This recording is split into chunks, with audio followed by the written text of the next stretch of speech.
दोस्तों, आप किताबें पढ़ते हैं ना? बहुत सी किताबें पढ़ी होंगी ज़िंदगी में, लेकिन क्या कभी आपने खुद को एक किताब की तरह पढ़ा है?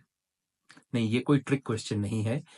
Last year I wrote a book titled "you are the book, you must read" और अभी जब हम बात कर रहे थे जनरेशन गैप को ब्रिज करने के बारे में, तो मेरे को लगा कि बहुत सारी बातें हैं जो इस किताब में लिखी गई हैं, जो रेलेवेंट है इस टॉपिक के बारे में और वो मुझे आप सबके साथ शेयर करनी चाहिए।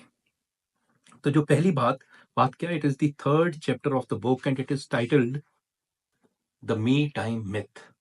अभी हम सब जानते हैं कि व्हाट इज मी टाइम, वो समा जो हम अपने खुद के साथ गुजारना चाहते हैं। लेकिन ध्यान से सोचिए, क्या वो समा हम जिसे हम मी टाइम कहते हैं सचमुच में अपने साथ गुजारते हैं? क्या करते हैं जब हम अकेले होते हैं? या तो टीवी ऑन कर लिया, मोबाइल स्क्रॉल करने लग गए, कोई किताब उठा ली। और जब कभी भी हम अपने ख़्यालों में भी खोए होते हैं, तो क्या होता है, जो अपनी सोच का पेंडुलम होता है, वो फ्यूचर की फ़िक्र में या पास्ट की ज़िक्र में घूमता रहता है ऐसे अप एंड डाउन। हम इंटरनलाइज़ नहीं कर पाते। हम खुद को खुद के सामने खड़ा हुआ देखने से शायद डरते हैं, खुद से रूबरू होने से डरते हैं। क्यों? शायद हमें लगता है कि हमारे जो डर हैं, हमारी जो वीकनेसेस हैं, जो हमने कभी गलत डिसीजंस ले लिए होंगे, वो हमारे सामने आकर खड़े हो जाएँगे और हम उन्हें फेस नहीं करना चाहते हैं और इसलिए हम अपने खुद को अवॉइड करते हैं। लेकिन to heal our wounds we'll have to face them. जो सवाल अंदर से पैदा होंगे, उनके जवाब भी तो अंदर से ही पैदा होंगे ना, बाहर से तो आएँगे नहीं। अब देखिए, अगर मैंने और आपने एक-दूसरे को बेहतर जानना है, तो हम क्या करते हैं? हम मिलते हैं, बातें करते हैं, ज़्यादा से ज़्यादा एक-दूसरे के साथ टाइम स्पेंड करने की कोशिश करते हैं। खुद के साथ भी ऐसा ही है, टाइम स्पेंड करने पड़ेगा खुद के साथ। आराम से बैठकर एक मूक दर्शक की तरह बिना जजमेंटल हुए देखना पड़ेगा कि भाई साहब, अंदर चल क्या रहा है और क्यों चल रहा है। अपनी थॉट्स को देखना पड़ेगा, अपने बिहेवियर के पैटर्न्स को देखना पड़ेगा। वो पैटर्न्स बनते क्यों हैं, कैसे बनते हैं, किन चीज़ों से हम हमारा बिहेवियर जो है कई बार ट्रिगर हो जाता है, स्पेशली एंगर, फ्रस्ट्रेशन। अगर उन चीज़ों को देखेंगे ही नहीं, तो नेविगेट कैसे कर पाएँगे? वो कहते हैं ना, कभी जब हम छोटे थे तो माँ बोलती थी अलमारी साफ कर दो और कई बार हम सिर्फ़ अच्छी-सी नई पुरानी अखबार उठाई और नई अखबार उठा के अंदर रख देते थे। ऐसा कई बार हम ज़िंदगी में भी ऐसा ही करते हैं कि बस ऊपर-ऊपर से उसको ढक लेते हैं।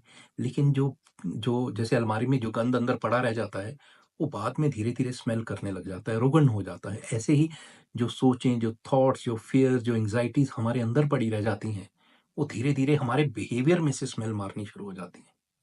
They have to be cleaned. वो तभी हो पाएँगी जब हम खुद को जानेंगे कि ऐसा हो क्यों रहा है और उसका रास्ता निकालेंगे कि इसको मैंने साफ़ कैसे करना है, नया न्यूज़पेपर नहीं बिछाना है। और जब हम ऐसा करेंगे, हमारे बिहेवियर में चेंज आएगी, तो सिर्फ जनरेशन का क्या, हर रिश्ते का जो गैप है, वो ब्रिज हो जाएगा। तो इसके बारे में सोचिएगा ज़रूर। और दूसरी चीज़ ये है कि हम बहुत बात करते हैं माई स्पेस की।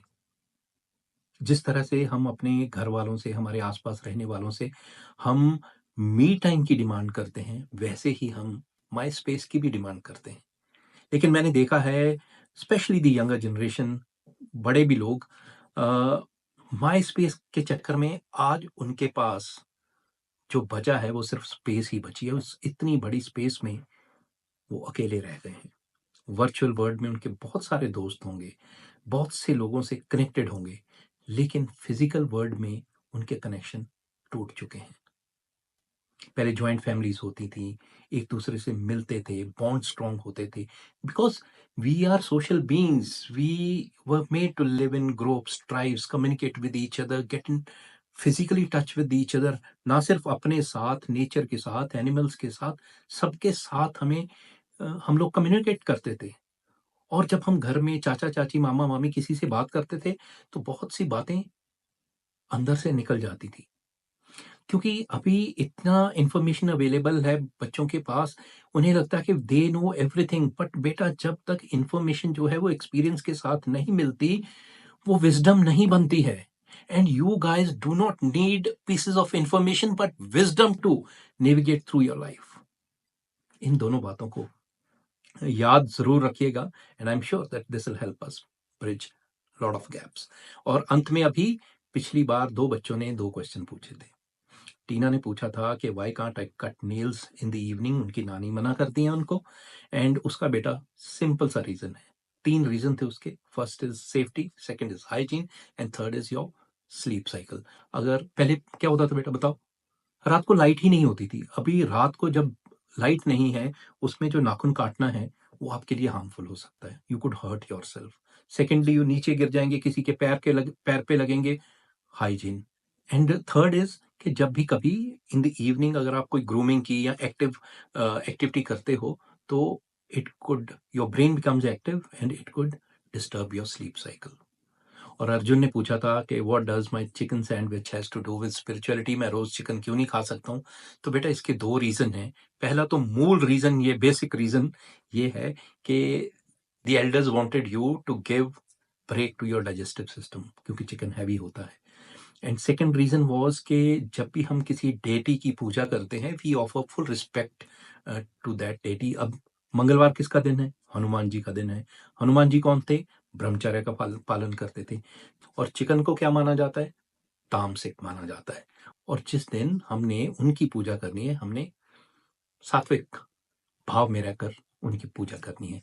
So everything had science behind it, और समझोगे तभी जानोगे। और इन क्वेश्चंस का आंसर दिया था मिसेस नीना झाला ने। और आगे के लिए भी बच्चों, if you guys want to ask anything, why do we what we do, और you want to convey something to all of us collectively, please drop it in the comment box. Either me or somebody else like this will surely come up with a right answer to guide you through these things. We will meet on the other side of another episode of Bridging the Generation Gap. तब तक सब अपना ख्याल रखिए। शब खैर।